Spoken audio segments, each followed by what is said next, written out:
Fala galerinha, professor Uberó aqui na área mais uma vez e hoje com a ilustríssima presença da professora Narla aqui de História, porque o objetivo é a gente bater um papinho sobre o pré-modernismo aí para as nossas aulas de literatura brasileira e Narla, digníssima, vai nos ajudar com o contexto histórico.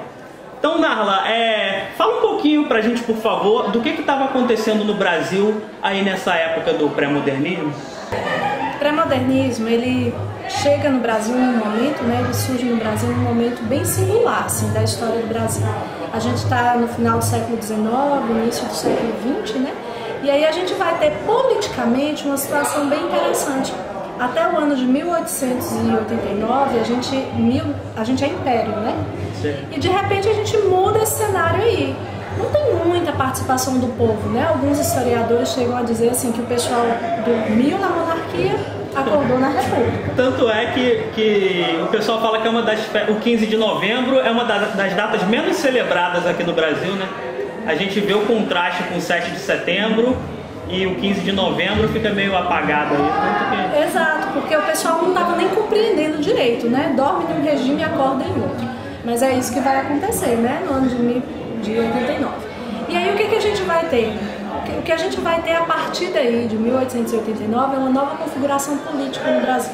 A gente vai ver desenvolver o que a gente chama de república oligárquica, Num primeiro momento, a república da espada, porque os dois primeiros dirigentes do país, os dois primeiros presidentes, vão ser militares, A gente vai ter o Deodoro e depois o Floriano. E depois desse regime, o Floriano vai passar para os civis, que em sua maioria eram cafeicultores, sendo que também contava com alguns fazendeiros de produtores de leite, de gado para poder produzir o leite. Então a gente vai ter uma política aí que a gente chama de café com leite, que é a república oligárquica. E o que é uma oligarquia? Ela é um governo que a gente diz que é de poucos e para poucos. Então, de fato, todas as políticas econômicas, sociais, eram voltadas para esses grandes fazendeiros. Ou os fazendeiros de leite, que produzia leite lá em Minas Gerais, ou os fazendeiros de café aqui na região de São Paulo, do Oeste Paulista. Então, todas as medidas econômicas adotadas eram sempre voltadas para beneficiar esse grupo. Mas aí a gente pensa, como é que fica a população? Como é que fica o restante? O Brasil é enorme, Como é que fica o Brasil nesse sentido? Então, assim, o Brasil estava passando, socialmente falando, por um momento de muitas...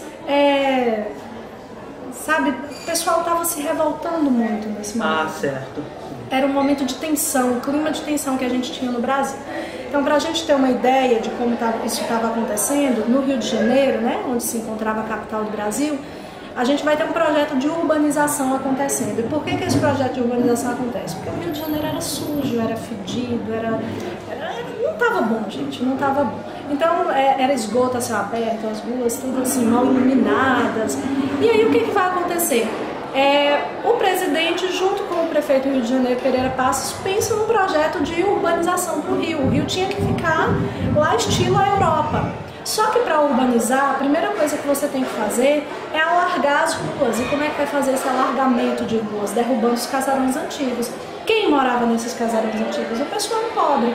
Então esse pessoal é expulso do centro da cidade e muitos vão para os morros, que é onde tem, e sem nenhuma estrutura do governo. Aí então começou a surgir as primeiras favelas, no caso. Aí a gente vai ter o surgimento das favelas. E Narla, me diz uma coisa, aqui no Rio de Janeiro então a gente percebe, por um lado, o processo de urbanização, por outro lado, a expulsão do pessoal de classe mais baixa para as periferias. E no Nordeste, o que estava acontecendo? Pois é, o Nordeste estava meio que abandonado, como sempre. Então, estava mais distante do foco principal, que é a capital do país, lá no Rio. Então, assim, o Nordeste era meio que excluído. A gente ainda tinha os vestígios do coronelismo muito forte, os jagunços desses coronéis que mandavam e desmandavam na região. E aí a gente vê o surgimento de uma figura muito importante, chamada Antônio Conselheiro. E aí o conselheiro, ele vai organizar em torno de si um grupo de seguidores que vão para uma região que mais tarde fica conhecida como Canudos. O que esse pessoal quer? Eles foram entendidos como contra a República, mas não era isso. O projeto deles não era político, o projeto deles era: a gente quer viver aqui do nosso jeito, sem ter que pagar imposto para o governo, porque o governo não está nem aí para a gente. Só que aí o governo entende de uma outra maneira. O governo entende como sendo revoltosos com o governo até fala que eles queriam trazer a monarquia de novo, né? Numa república recém-formada, e aí surge de repente um grupo falando de que ia voltar o Dom Sebastião e que ia restaurar a monarquia aqui no Brasil. Então eles foram acusados disso, né, na verdade. Isso. É claro que tinha um jogo de interesses ali por trás, porque Canudos tirava o trabalhador das fazendas. Então, é verdade. Os fazendeiros não ficaram satisfeitos. Canudos tirava também o pessoal das igrejas, que agora seguia o conselheiro, e não mais o que o padre dizia. Então realmente houve um jogo de interesses. Você tinha aí a igreja, os fazendeiros, e ainda tinha o âmbito político se incomodando com Canudos. Então vai ser um movimento que vai ter nesse interior da Bahia. Não vai ser somente Canudos. A gente vai ver conviver nesse mesmo período com o cangaço, que é o chamado banditismo social, que só acaba depois de 30. Então a gente vai ver assim, os cangaceiros é um exemplo de que o Nordeste não estava bem, de que a população do Nordeste sofria muitas mazelas sociais, né? Então você vai ter o cangaço, você vai ter Canudos, né? Que inclusive Euclides da Cunha vai falar sobre isso. Certo, né? A gente vai falar sobre Euclides da Cunha mais tarde. Foi um dos autores classificados como pré-modernista, e ele vai escrever a obra Os Sertões, que vai tratar justamente da Guerra de Canudos, mas é um assunto para o próximo vídeo.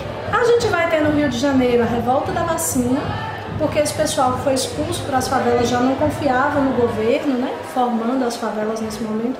Então, quando o governo tenta vacinar o pessoal ali, eles não vão acreditar nessa vacina, era uma coisa nova, e vai fazer uma revolta. E a gente ainda vai ter a revolta da Chibata, que é um movimento que mostrava as mazelas com um outro grupo social, que eram os marinheiros, né? O governo pagava extremamente mal e ainda mantinha castigos corporais dentro da marinha, né? Então esses marinheiros apanhavam quando faziam algo que fosse considerado errado, né? Como se eles fossem escravos submetidos a um trono. Entendi. Então a gente tem aí no Brasil contrastes muito fortes, né? Por um lado a urbanização, por outro lado pessoas se revoltando, a guerra acontecendo no Nordeste e tudo.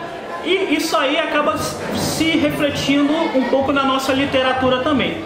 Porque antes a gente vinha seguindo tendências muito bem delimitadas, que eram, por exemplo, o romantismo, e aí depois do romantismo surgiram as escolas realistas, né, que foi o próprio realismo, naturalismo, parnasianismo.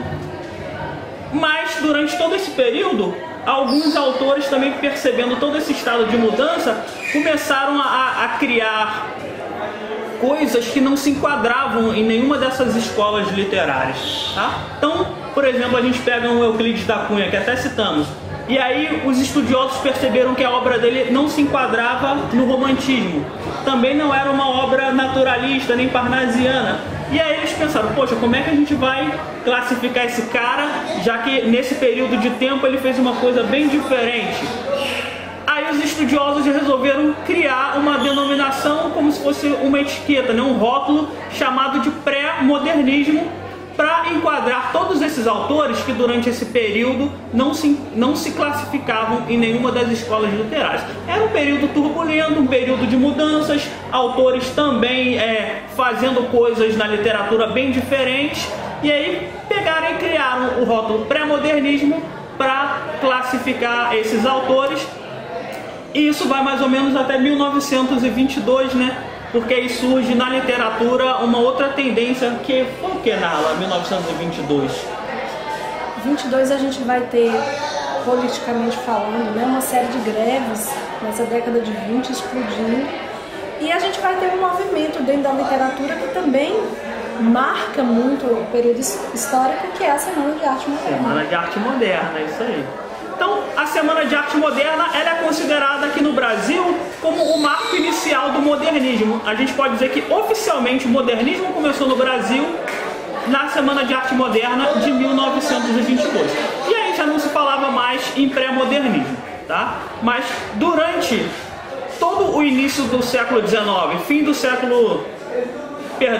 durante todo o fim do século XIX, né? datas aqui são com a professora de história, eu sou de português, às vezes eu confundo bem.